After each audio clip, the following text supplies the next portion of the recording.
بسم الله الرحمن الرحيم. أبناء وبنات الطلاب الصف الثاني الإعدادي، النهارده بناخد درس جديد مع بعض وهو درس الصناعة والتجارة. في الصناعة والتجارة بنتكلم عن كل واحدة فيهم بالتفصيل. ناخد الأول الصناعة. بما تفسر شهدت الصناعة العربية تطورا كبيرا خلال القرن العشرين، أو شهدت الصناعة العربية تطور كبيرا في الآونة الأخيرة لسد حاجة السكان وزيادة الدخل القومي.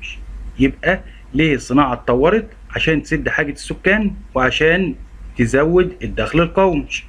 ما هي عوامل قيام الصناعة؟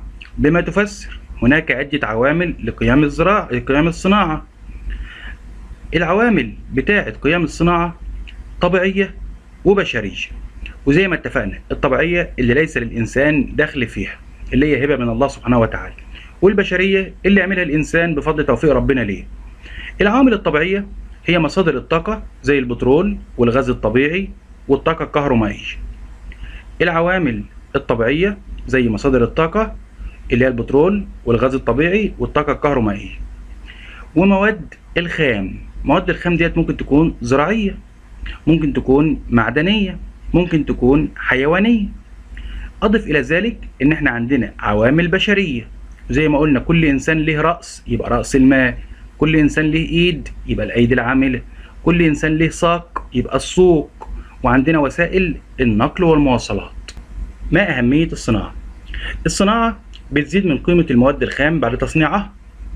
يعني احنا عندنا شوية قطن ب 3-4 جنيه، لما نصنعهم يبقى قميص ممكن نبيعه ب 100-200 جنيه.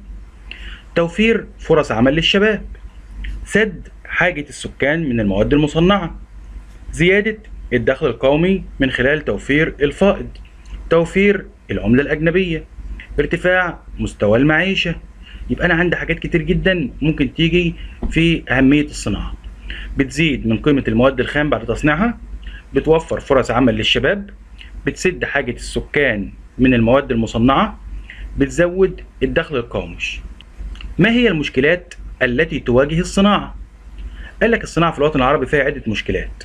من أهم المشكلات ديت تشابه الصناعات في الدول العربية. طب دي إيه المشكلة في كده؟ قال لك ما هو أنا بصنع بناطيل وأنت بتصنع بناطيل، أنا هشتري منك ليه؟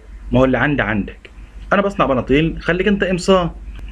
التركيز على الصناعات الاستخراجية والتعدينية الملوثة للبيئة. لو أنت جيت تبص عند السعودية وقطر والبحرين والإمارات والدول دي كلها، هتلاقي الصناعة اللي هناك عبارة عن استخراج البترول من باطن الأرض، هي دي الصناعة. طب الصناعة ديت بتعمل إيه؟ بتعمل تلوث للبيئة، انخفاض المستوى العلمي للعمالة العربية. مشكلة وبس إن إحنا بنلاقي الدخل قايم على البترول؟ لا، وبنلاقي كمان معظم الناس اللي بتطلع البترول مهندسين أجانب. الاعتماد على استيراد الآلات ومستلزمات الإنتاج الأساسية. قال لك الصناعات نوعين، تحويلية واستخراجية. يبقى الصناعة التحويلية هي عملية تحويل للمواد الخام لتصبح صالحة للاستخدام، بتمثل 20% من إنتاج الصناعة العربية.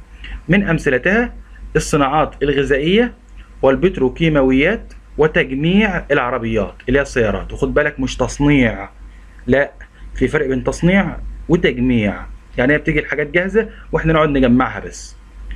طيب الصناعة الاستخراجية بتمثل 80% من الصناعة العربية، يعني تقريبا أكتر من 3/4. وهي عبارة عن إيه؟ إن إحنا نطلع بترول أو غاز أو حديد أو فوسفات. أكبر الدول العربية في النشاط الصناعي مصر، أقل الدول العربية في النشاط الصناعي جيبوتي. أكثر الدول الصناعة انتشارا أو أكثر صناعة انتشارا في الدول العربية الصناعات الغذائية. طب أقلها تجميع السيارات. بكده بنكون انتهينا من الدرس بتاع النهارده. اتمنى يا رب تكونوا استفدتم. اي حد عنده سؤال او استفسار يا ريت يسيبهولي على صفحه مستر عماد حمدي خليل على الفيسبوك او على اليوتيوب.